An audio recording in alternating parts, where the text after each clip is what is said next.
মার্কিন নাগরিকত্ব পাওয়ার একেবারে শেষ ধাপে এসে বড় ধাক্কা খেলেন বহু অভিবাসী। ট্রাম্প প্রশাসন ১৯টি নিষিদ্ধ দেশের নাগরিকদের শপথ অনুষ্ঠান হঠাৎ বাতিল করেছে। বছরের পর বছর যাচাই বাছাই শেষে নাগরিকত্বের অপেক্ষায় থাকা মানুষরা এখন চরম অনিশ্চয়তা আর হতাশার মধ্যে পড়েছেন। মার্কিন নাগরিকত্ব পাওয়ার একেবারে শেষ ধাপে পৌঁছেও হঠাৎ অনিশ্চয়তায় পড়েছেন হাজারো অভিবাসী। বিবিসি এর এক প্রতিবেদনে বলা হয়েছে, ট্রাম্প প্রশাসন সম্প্রতি ১৯টি দেশের নাগরিকদের নাগরিকত্ব শপথ অনুষ্ঠান বাতিল করেছে। এসব দেশ ইতিমধ্যেই যুক্তরাষ্ট্রের ভ্রমণ নিষেধাজ্ঞার তালিকায় রয়েছে, যার মধ্যে ইরান সহ একাধিক মুসলিম ও আফ্রিকান দেশ রয়েছে। ইরানি বংশোদ্ভূত অভিবাসী সানাম প্রায় ১ দশক আগে যুক্তরাষ্ট্রে আসেন।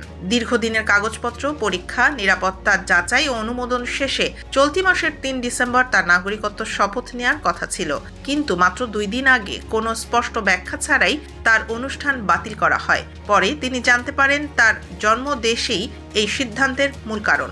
এতে তিনি মানসিকভাবে ভেঙে পড়েন এবং ভবিষ্যৎ নিয়ে গভীর অনিশ্চয়তায় পড়েন।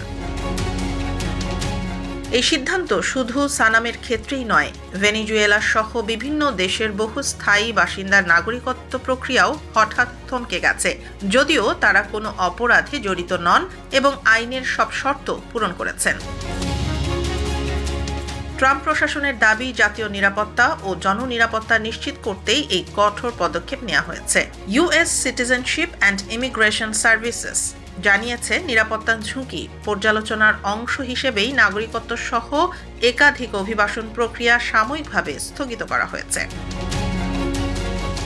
তবে অভিবাসন অধিকার কর্মীরা একে কার্যত অনির্দিষ্টকালীন নিষেধাজ্ঞা বলে আখ্যা দিয়েছেন। নিউ ইয়র্ক ইমিগ্রেশন কোয়ালিশন বলছে, দীর্ঘ যাচাই বাছাইয়ের পরও এই সিদ্ধান্ত অভিবাসীদের জীবন ও ভবিষ্যৎকে গভীর অনিশ্চয়তার মধ্যে ঠেলে দিয়েছে। সব মিলিয়ে নাগরিকত্বের একদম দ্বার প্রান্তে দাঁড়িয়ে থাকা মানুষদের জন্য এটি এক গভীর হতাশা ও মানসিক সংকটের সময়।